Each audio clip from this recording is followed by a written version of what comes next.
संसद के मानसून सत्र में सत्ता पक्ष और विपक्ष के बीच जारी तकरार थमने का नाम नहीं ले रहा है। दोनों ओर से आरोप प्रत्यारोप का दौर जारी है और काम ठप।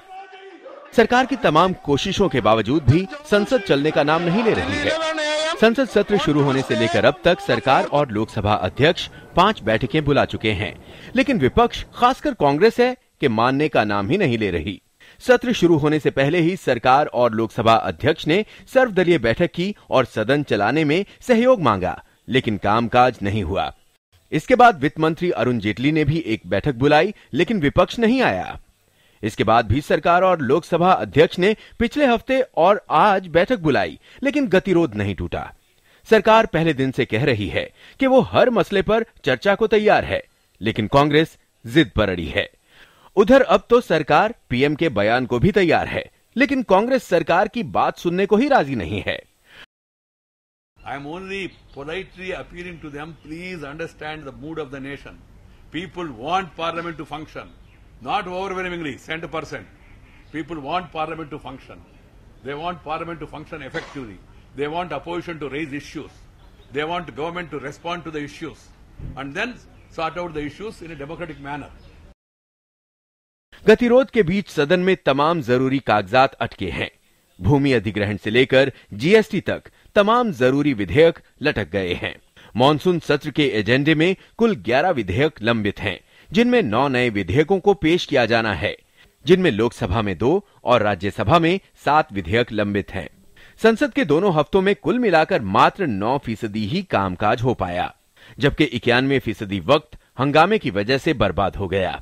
लोकसभा में सदन की कार्यवाही के दौरान 1 घंटे में तकरीबन 1.5 करोड़ रुपए का खर्च आता है, जबकि राज्यसभा में 1 करोड़ 10 लाख रुपए प्रति घंटे खर्च होते हैं।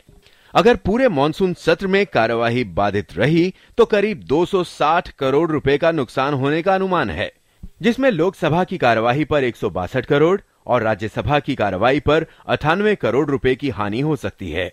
इस बीच संसद में लगातार जारी हंगामे के बीच केंद्रीय पर्यटन राज्य मंत्री महेश शर्मा ने एक नई बहस छेड़ दी है। 2 दिन पहले उन्होंने एक बयान में कहा कि काम नहीं करने पर सांसदों को वेतन भी नहीं मिलना चाहिए। उनके बयान का मसला सदन और बाहर दोनों जगह विरोध की वजह बना। कि कहाँ वर्क आएगा, कहाँ पे आएगी, हम तो पे आए नहीं हैं। हम लोग कोई नौकरी नहीं कर रहे जो तनख्वाह लें, जनता की सेवा करने आए हैं। तो नो वर्क नो पे किसने लागू किया? और बीजेपी के जिस लोगों ने कहा, या तो अज्ञान है या फिर दिमाग का खोखलापन है। किसी भी उदाहरण को क्रिएट करने के लिए, किसी उदाहरण को अगर जो है सामने लाना है समाज के, तो उसके लिए सबसे पहले अपने आप को भी सामने रखना पड़ता है। नहीं तो जो सेंट्रल गवर्नमेंट है या भारतीय जनता पार्टी है, तो वो अकेले कैसे डिसीजन ले लेगी? इसके लिए तो इनको कोई कानून कायदे बनाने होंगे। तो ठीक है, वो लोकसभा में जरूर पास करा लेंगे, वहाँ उनका बहुमत है, राज्यसभा में कैसे करा पाएंगे?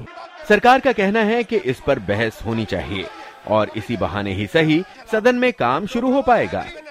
वो सदन की गरिमा और सदन के सदस्यों की गरिमा का विषय है और इस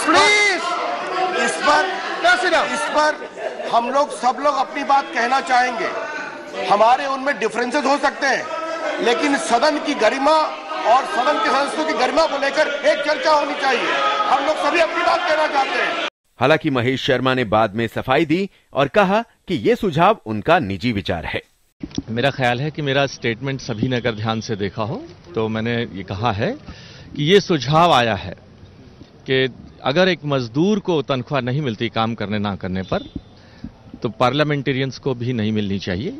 मेरा वक्तव्य था कि ये सुझाव आया है और उसके लिए मैंने कॉरोलरी ये कहा था कि ये मैं अपने इस वक्तव्य पर अभी भी कायम हूं कि ये सुझाव आया है कि ऐसा पार्लियामेंटेरियंस के साथ भी हो। कुल मिलाकर सरकार और विपक्ष के बीच के गतिरोध की वजह से देश का भारी नुकसान हो रहा है। सरकार विपक्ष को समझाने और बहस पर तैयार होने को लेकर सकारात्मक है, लेकिन कांग्रेस पार्टी मानने का नाम नहीं ले रही है। पार्लियामेंट टीम के साथ news night desk, DD news.